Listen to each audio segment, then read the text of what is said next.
It was a cold, moonless night in the heart of winter.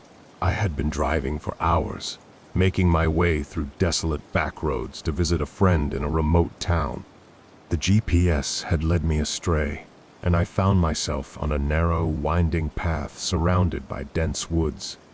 The trees loomed over the road like silent sentinels, their skeletal branches clawing at the inky sky. As I drove, an uneasy feeling settled in the pit of my stomach. The silence outside was oppressive, broken only by the crunch of my tires on the icy road.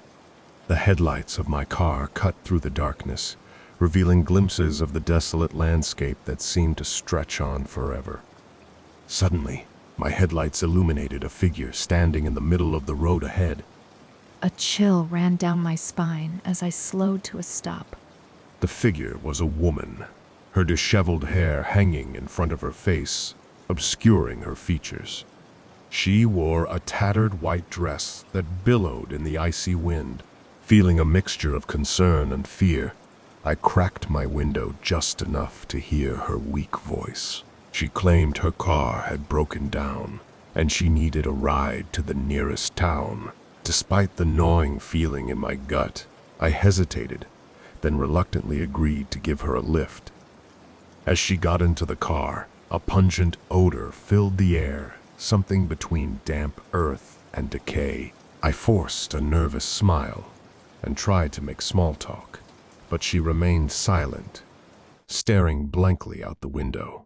The road seemed to stretch on endlessly, and the woods closed in around us like a suffocating shroud. I couldn't shake the feeling that something was terribly wrong. My unease turned to dread when she suddenly spoke, her voice barely above a whisper.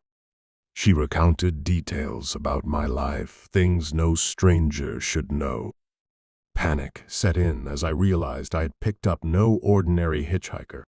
In a trembling voice, she spoke of things from my past, secrets I had never shared with anyone. Questions raced through my mind, but I dared not ask. As we neared the town, she grew more agitated. With a haunting intensity, she looked into my eyes and whispered, "You should never have come here." Abruptly, she demanded I stop the car, and without a word, she vanished into the night. I sped away, my heart pounding in my chest. I reached my friend's house, shaken and bewildered, vowing never to venture down those desolate roads again. To this day, the memory of that night lingers, a chilling reminder that sometimes the scariest stories aren't found in the supernatural, but in the unsettling mysteries of the human experience. It was a summer evening, and I was hiking alone in a remote, mountainous area, seeking solitude and a break from the demands of everyday life. The trail I chose was seldom used, surrounded by towering trees and the symphony of nature. As the sun dipped below the horizon, the forest became a realm of shadows. About an hour into my hike, I noticed a subtle rustling behind me. I turned, expecting to see a small animal or a bird, but the woods were still. Shaking off the uneasy feeling, I continued my journey. As darkness enveloped the forest, the rustling returned, this time closer and more distinct. I quickened my pace, my senses on high alert. The air felt charged with an inexplicable tension, and the once welcoming sounds of nature now seemed eerily quiet. With each step, the rustling persisted, almost synchronized with my movements. I stopped, and the forest fell silent. My heart pounded in my chest as I strained to listen. Then, from the shadows emerged a figure, a person wearing tattered clothing and a wide-brimmed hat that obscured their face. A wave of relief washed over me. It was just another hiker, albeit an odd one for the late hour. I greeted them, but they remained silent. The only response was a slow, deliberate nod. Unease settled back in as the stranger matched my pace, never uttering a word. I attempted conversation, but my words hung in the air, unanswered. The only sound was the rhythmic crunch of our footsteps on the gravelly path. I decided to cut my hike short, my instincts urging me to distance myself from this enigmatic companion. As I approached the trailhead, I turned to thank the stranger for their company, but they had vanished. No rustling, no footsteps, just an empty trail. Dread crept over me as I realized that, despite my solitude, I had not truly been alone. I briskly made my way back to my car, glancing over my shoulder with every step. The night air seemed to whisper secrets I couldn't comprehend.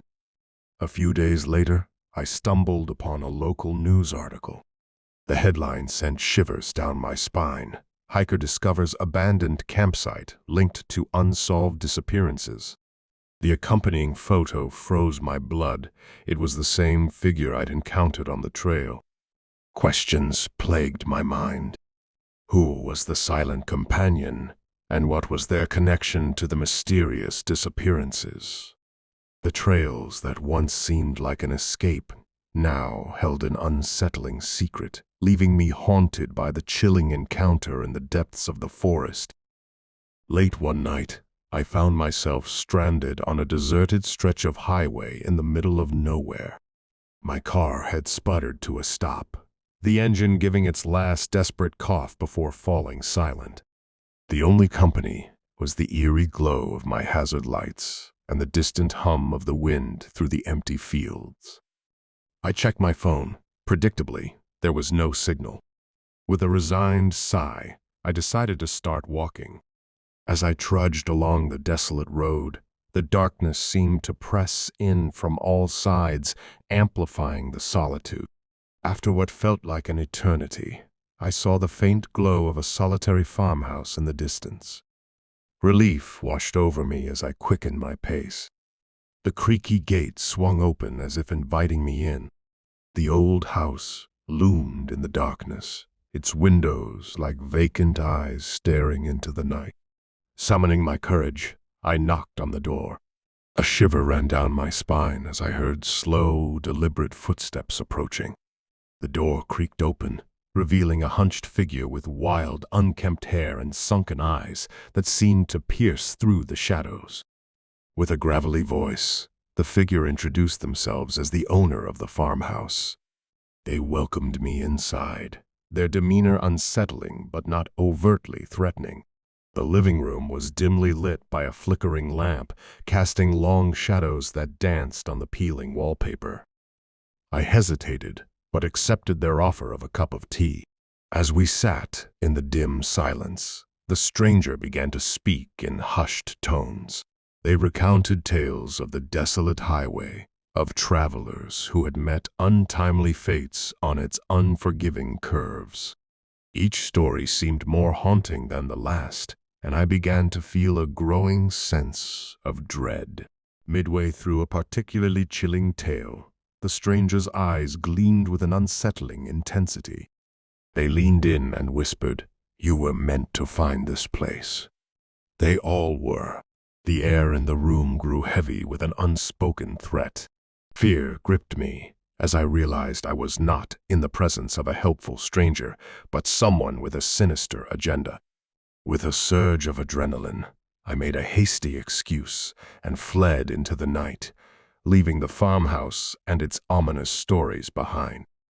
As I walked away, I couldn't shake the feeling of being watched. The farmhouse disappeared into the darkness, but the memory of that eerie encounter lingered, a cautionary tale that would forever make me wary of seeking refuge in the unknown corners of the night.